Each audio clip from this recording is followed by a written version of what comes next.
Hi again. What we're going to be looking at in this lecture is continuing with our discussion of augmented sixth chords, and we're going to focus in particular on modulation and the use of augmented sixth chords in modulations. So I'll talk about a few options here. Some of these are pretty straightforward, but the last one's going to take a little more time to get into some of the details. So let's talk about three basic ways of doing this. First off, let's go back to pivot chord modulations and how augmented sixth chords might be thrown into the mix in such situations. So composers often incorporate augmented sixth chords into modulations. And in the case of diatonic pivot chord modulations, the augmented sixth chord often occurs between the pivot chord and the modulating chord. So you'll get to the pivot chord, and remember the pivot chord is usually a predominant in the new key. Then you'll move on to an augmented sixth chord, and then the 5 of the new key. For example, let's say your pivot chord had been this chord. That could become 4-6 in a new key, then augment 6, then 5, and then the new key. So there's oftentimes this, what we saw last time, that many times the augmented sixth chord is used within the predominant region. This is the same basic idea. It's just that instead of going to pivot chord and immediately to the 5 of the new key, you have an intervening augmented sixth chord. Let's take a look at an example that does this. Here's your first question. Let's analyze the modulating passage below, which begins in C major and ends in E minor. Actually, it goes to E major, but it's sort of assuming, just looking at what we have here, that we're going to go to the key of E minor. So C major to E minor, something along the lines here is going to work very similar to what I was just talking about. So let me play this for you. And remember, we're starting in the key of C major.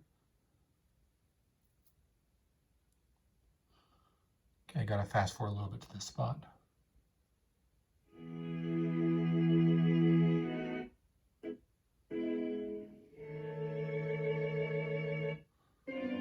Okay, I'll tell you when it comes in. Here we go.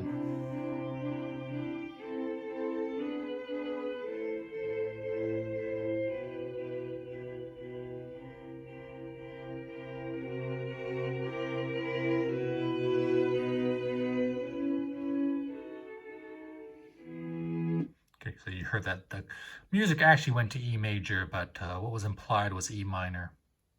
So take a moment now, pause your video, and work your way through this whole passage. Do the entire analysis, starting in C major.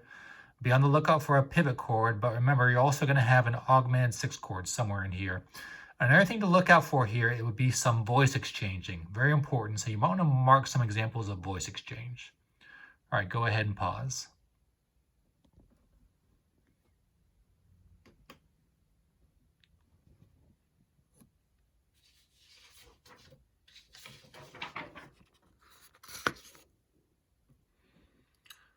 Okay, here's my answer.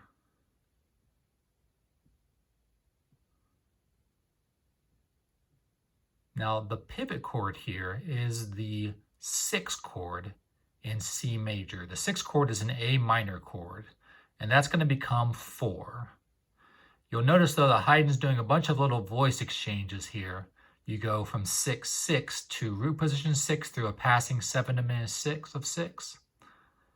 Then in between even between the 4 chord and the German 6 is a passing 1-6-4 in the new key of E minor. But essentially we get the pivot chord here. There's this passing chord, but German 6 right here. So we get more intensification. There's a little chromatic voice exchange here. C, B, A sharp, A, B, C. So A sharp and A, there's a little chromatic voice exchange right there. Really nice passage, and you can kind of hear how Haydn slowly moved us into that pivot chord and then slightly into the German 6 in the key of E minor. So that's one thing you see, is just, an augmented 6th chord thrown in there right before you get to the 5 chord of the new key.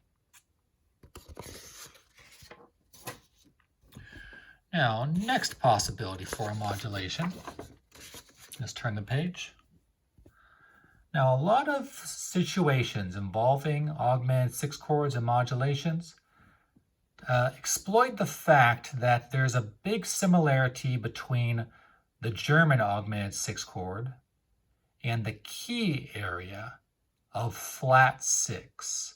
Now, when I say flat 6, I mean the same thing as the minor mode 6. If you're in a major key, though, this would be, your original key was a major mode, it would be the key of flat 6. So the pitch content of the German 6, as we learned last time, the pitch content of the German augmented 6 contains all the notes of the flat 6 chord, which again is the same as the minor mode 6 chord. Like in the key of C major, the German augmented 6 chord has A flat, C, E flat, and F sharp.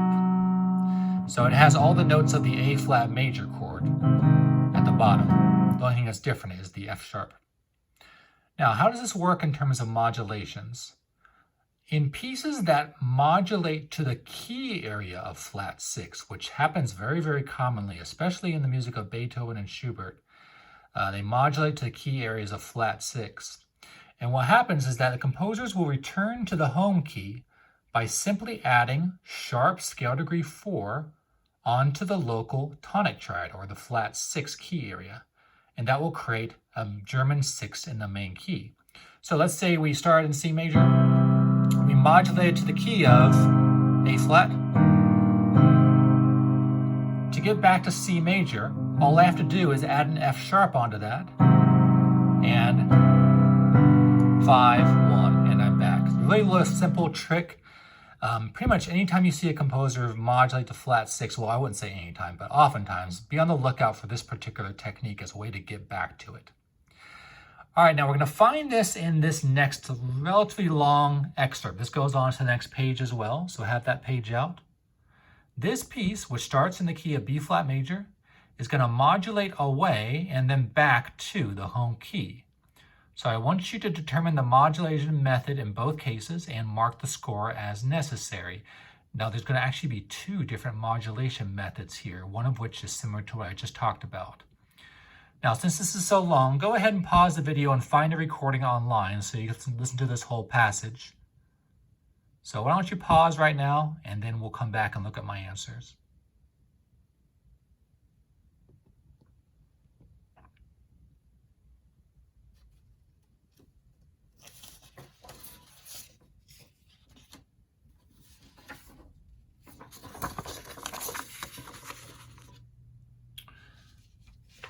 Okay, here's my first page. Now, as you heard, this first modulation went from B flat major to G flat major. So B flat to G flat major. That's the key area of flat 6, right? B flat to G flat. And what was the modulation method? It was a common tone modulation. We had a cadence in B flat. Then we just kind of held that note over B flat as a common tone into the key area of G flat. So B flat major, and just hold that over. So that's just a simple common tone modulation. What about the way back though? Now this way back was essentially what I was just referring to. We have a lengthy passage that's very stable in the key of G flat major. Then all we do is we take the 1 chord in G flat. We're going to the key of B flat. So they took the 1 chord in G flat major, which is a G flat major chord, and all I did was add the note, or all Schubert does is add the note E natural, which is sharp scale degree 4 in B flat, and we create a German augmented 6 chord, and then we're right back into the key. So key of G flat, add this note, and then we're back into the key of B flat major. And now this, you would normally think this is a little bit of a weird issue here. This would typically be, we know German augmented 6 chords tend to go to the cadential 6/4. So you might think this is the cadential 6/4, but actually Schubert treats it like a 1 chord. It's kind of an odd situation where it's not actually a cadential 6/4. It launches a new phrase. It just happens to have scale degree 5 in the bass. All right, so again, when a composer modulates to the key of flat 6, this is a good way to get back. You just sort of add sharp scalery 4 in there, and you got yourself a German 6, and then you're back in the main key. Really smooth method.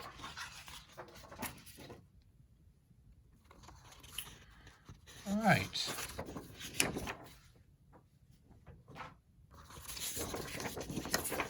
Now onto our last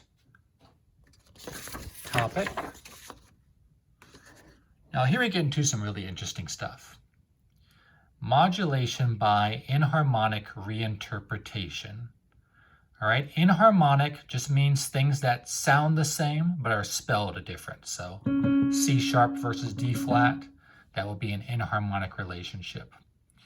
Now, as you probably already guessed from all the stuff I've been talking about, the German augmented 6th chord is actually inharmonically equivalent to a major minor 7th chord. It has the same sound, but a different spelling.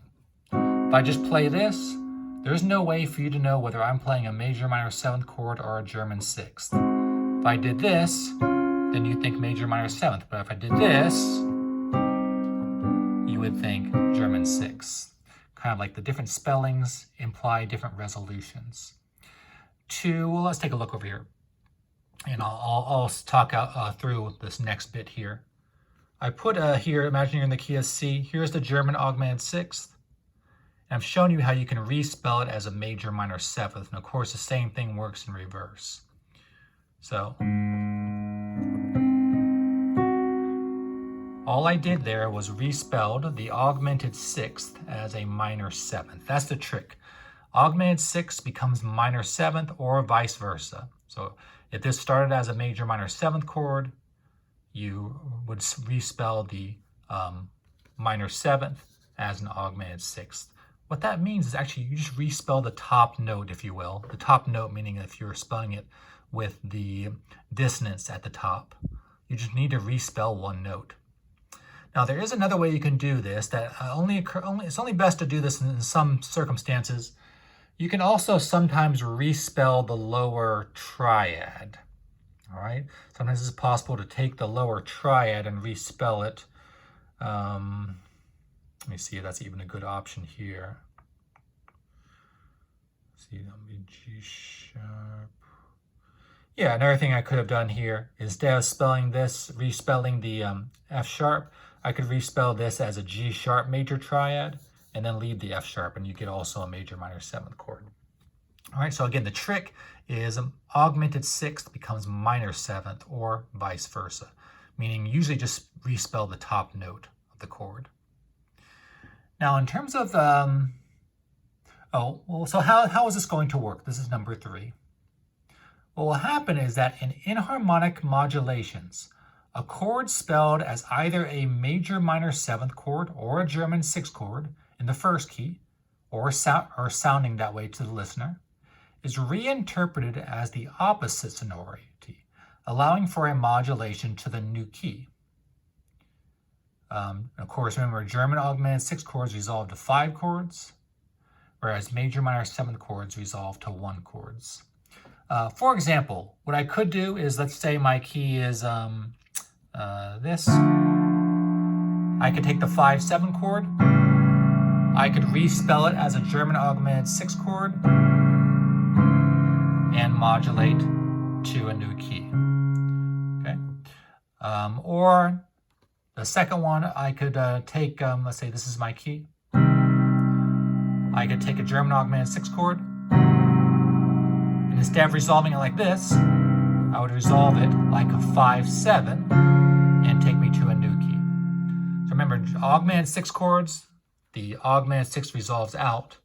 In the major minor 7th chord, which would become a 5 chord, that 7th would resolve down. So it's kind of the outward resolution versus the inward spelling. Now, if you do one of these options, you'll find out that it modulates you by half step. But we have so many other possibilities, because remember, major minor 7th chords can also be secondary dominants. So C, you could also do 5-7 of X in key 1 and have it reinterpreted as a German 6. Or for D, you could have a German 6 in key 1 and have it reinterpreted as a 5-7 of X in key 2. All right, now that all sounds pretty complex, so let's do a little practice here. These two examples, what I've done is I've written out a chord in the key, and I've given you what it is in the first key. So this is a German 6 in this first key. This is a 5/7 of 6 in this key. What I want you to do is respell it as indicated. Do that in the parentheses here, and then resolve it correctly and tell me what the new key is going to be. Again, remember, the main thing you usually need to do is just respell the augmented 6 as a minor 7th or vice versa. All right? So let's give you a second here. Why don't you go ahead and pause your video and try these two examples out, and let's see what we get.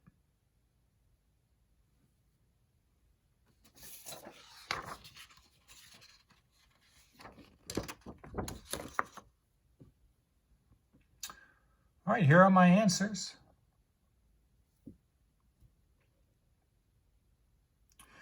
All right, in the first one, to respell this chord as a 5/7, I take the augmented 6th, D flat and B, and I respell the B as a C flat. When I do that, all the other notes stay the same.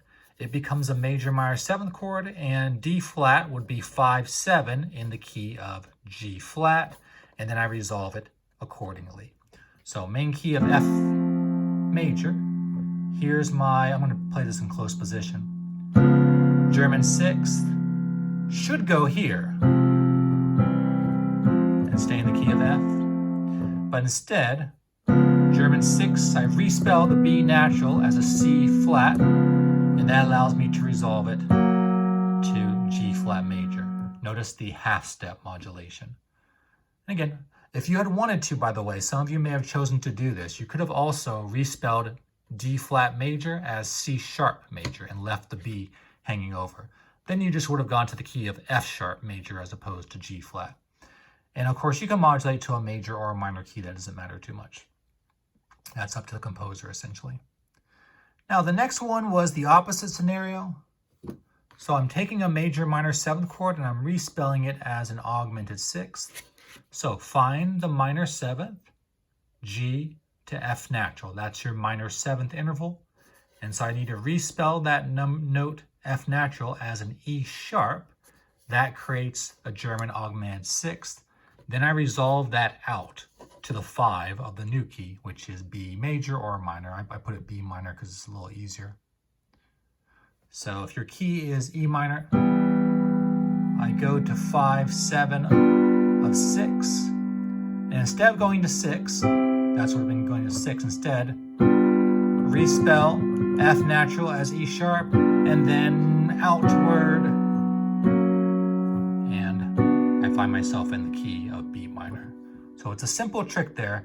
Analyzing it's going to be a little bit tougher because you need to look at the whole context. And one thing you probably noticed as I was playing those is the sense of there being kind of like a trick. Or a deceptive moment where you thought the chord was going to resolve one way, but then it resolves another way. Now, those are kind of these little sounds you get quite a bit here. All right, so let's now go on to the next page. We have two musical examples where I want to see if you can figure this out on your own, looking at these two examples.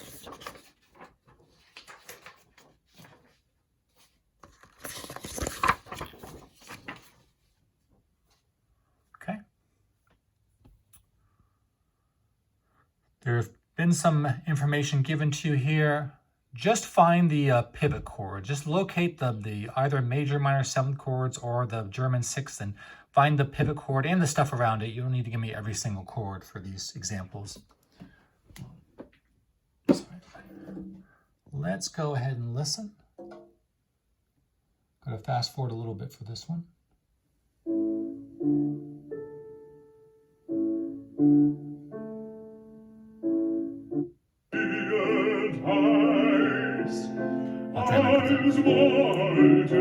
Here it comes.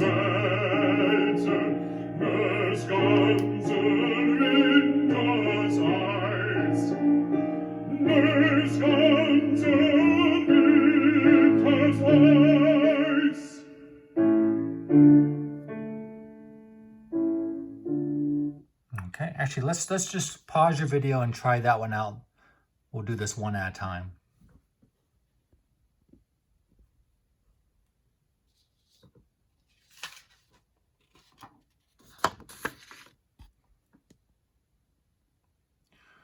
Okay, here we go.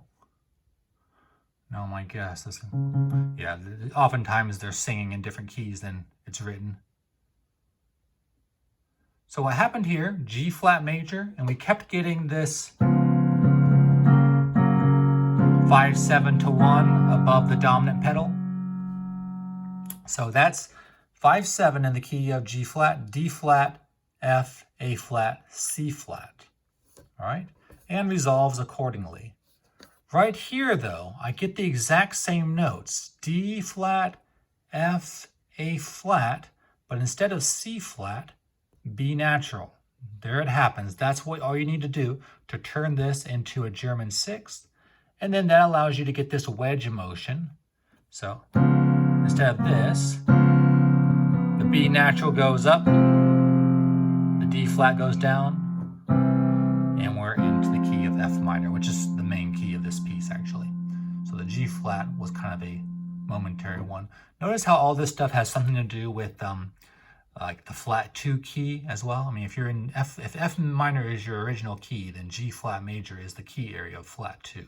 So there's all these relationships that kind of go along here that we've been talking about lately. Neapolitans, augmented 6 chords, modal mixture. They all oftentimes kind of intermingle. All right, so that's a 5/7 becoming a German 6. That's probably the one that you find most often in the literature. Now, next up, let's take a look at this Brahms example.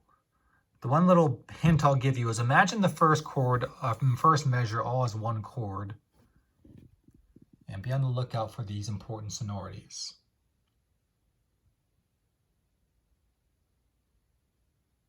Okay. Oops.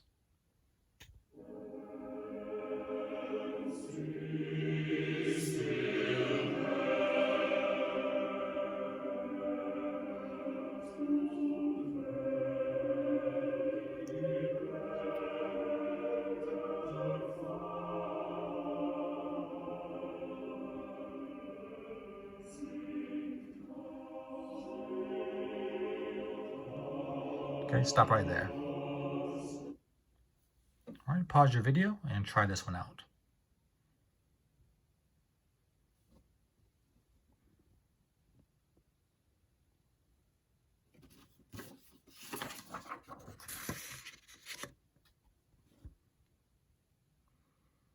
All right, here's my answer for this example. The very first measure was all basically a big outlining of the German augmented 6th chord. Notice in C minor, notice the A flat in the bass at the beginning and the F sharp in the soprano at the end of the measure. They're basically outlining a German augmented 6th chord, A flat, C, E flat, F sharp. And it resolves to the German augmented, to the cadential 6/4, as expected. Now, at the very ending of this, the last measure, we get all those same notes again, A flat, C, E flat, but instead of F sharp, we get G flat. So the first time through, went to the cadential 6/4 and C minor. This time, A flat, C, E flat, G flat instead of F sharp, and that makes it a major minor 7th chord and resolves to D flat. So notice the difference between the F sharp resolving up, as it would in an augmented 6th chord, that wedging out, versus here where the G flat resolves down, and of course the bass falls by 5th. So it's a very brief modulation here, and notice again the key area, C minor to D flat, Neapolitan key area. All right, so to summarize, we've seen a bunch of ways we can employ augmented 6 chords in modulations. They can kind of happen after the pivot chord. We can modulate to the key area of flat 6 and then add the note. Or we can do this inharmonic reinterpretation and modulate up and down by half steps.